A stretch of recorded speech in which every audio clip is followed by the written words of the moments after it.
season 20. Why is this season going to be the best one? Because we kicked the other coaches out. It's just me and Blake now. It's just the two of us, keeping it super interesting.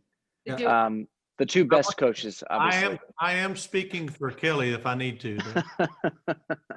She told me, Blake, that you're the one stirring it up with her. She said you always strike first. Yeah, you know, Kelly, here's the deal. Somebody has to do it. And I'm not going to walk on eggshells around Kelly Clarkson because she's got her own talk show and she's a big, you know, American Idol winner and multi-platinum albums, coach on The Voice. Somebody has to put her in her place. And I'll be the first to admit that I think NBC should change what it stands for, which to me is nothing but Clarkson. And so somebody has to push back at this. And so, yeah, I'll strike first. I'm not afraid to go in swinging at Kelly. Nick, you can speak to this, but I just talked to John and Kelly. They were saying that Blake, because he's just blinded by this love and so in love and getting married, that he's gone soft. Yeah, I mean, I think they're right. I think it's probably, you know, they changed the seating order around the season too. It's probably intimidating. You know, he's sitting next to me, obviously, and he's just probably nervous. You know, and it's fine. It's got to be tough for him.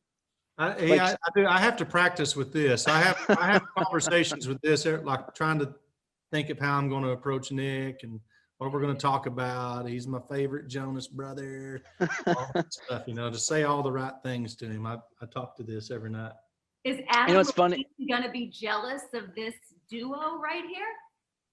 We don't give a crap what Adam thinks, to be honest.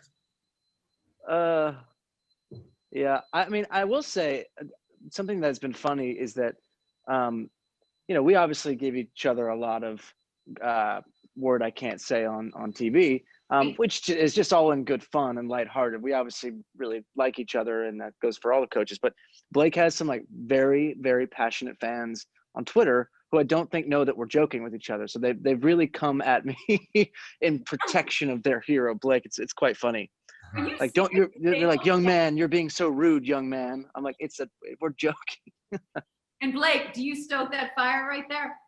I do, and I do stoke it, and because it's you writing the tweets. I know what he's going through because I went through that with Shakira when she was a coach on the show, and her fan base are, you know, they're very passionate about Shakira, and they don't understand my sense of humor, and so I know what Nick's going through with, and he deserves it. Let's face it, you know, he needs to go through this stuff as a new coach on the show. He needs to suffer.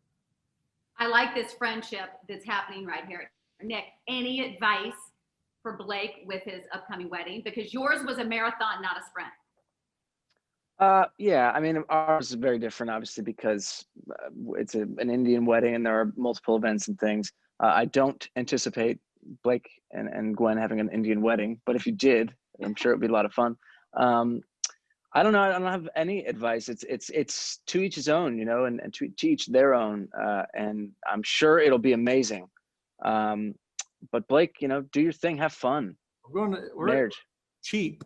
I'm looking for whatever's cheap, Kip, Nick. Just any advice you can give me for cutting corners, and there's always Vegas. You just keep it simple. There you go. How long did Gwen take to say yes? Because Nick, I was just talking to Priyanka. We were laughing about the 45 seconds she took to say yes. Ooh, that's brutal. Whoa. That'll make a sweat right there, huh? It was tough. I eventually just had to say, I'm going to put this on your finger, and then you tell me after if it's a no. But I'm tired of waiting. Are you asking me how long it took? Here's what I remember, but it's kind of a blur, honestly. But I remember after I asked her, there was like, you know, some crying and things, and Gwen's oldest son, Kingston, was sitting right next to us when this happened. And she said, and Gwen at one moment said, "Wait a minute, did I answer you? Did I say yes out loud?" And even I was wondering, and Kingston said, "Mom, yeah, you did. I heard you say yes, you did." So I don't know how long it took, but that's how it happened. She might have beat the 45 seconds. She could have. 45 seconds that's a long time after that question. It's a long time. Brutal, Nick. I'm sorry about She was that. full of excitement, she said. It was all happening. Wait, Blake, you didn't answer the 20th season. I was thinking about for you, how cool as the OG, how did this show change your life? I remember you coming on Access Hollywood Live season 1 a decade ago. That was so cool. We all came. I remember us all four Yeah. of us, me, Adam, CeeLo, Christine. Very I think Carson, Carson came in too.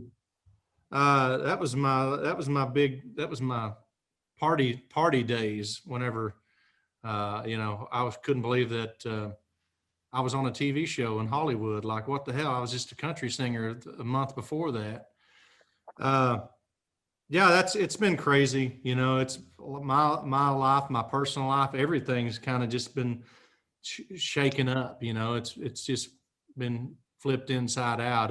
But I wouldn't trade any moment, because to be where I ended up now is I wouldn't trade anything about it. So it's been a roller coaster ride, and I never would have thought this show would last that long, honestly. But it has, and I don't see it going away anytime soon either. It's a part of people's lives now, and I love being a part of it. Nick, you were a teenager when the show launched. Do you remember the first time you watched it or your first memory of it? Yeah, I remember because no one knows this, but I'd spoken to producers about potentially being on the show back then. And they didn't cast me, obviously. So it was nice that it came full circle. It launched. I'm sorry. Okay. Yeah, long before. But I thought it was an amazing concept, and I'd watched the clips from the show in Holland. And I just, once it came on the air, it was gonna be a smash. And it was, obviously, and the legacy of the show, to Blake's point, I think it's so true. It's become a part of people's lives. It's their Monday, Tuesday night, it's their night in with their family and friends watching a show that they've watched for a very long time, and that's such an amazing thing to now be a part of it. And, I feel like I'm just honored to get to kind of be in people's living rooms as a part of this show. You're a perfect fit. Before we go, Blake, why is Nick a perfect fit for this? What does he bring to the family? I'll tell you, here's what I've learned about Nick is he brings tons of music credibility with him, a lot of hit songs, a lot of great music. He's very accomplished. And he can take a punch. I'll tell you that too. I mean, the kid, I call him a kid. He's a kid to me. From the first time he came on the show, I realized, you can't really shake this guy up, and I've seen the easiest thing to do to Adam Levine, speaking of Adam, was I could get him so razzled.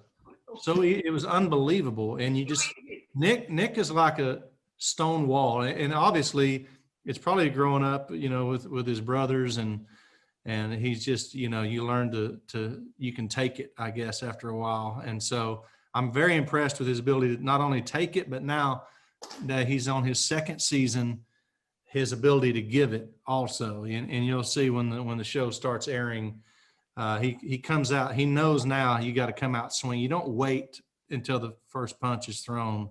He comes out with armed and dangerous this season. I'll tell you that. Nick, Learn from the best. That's it.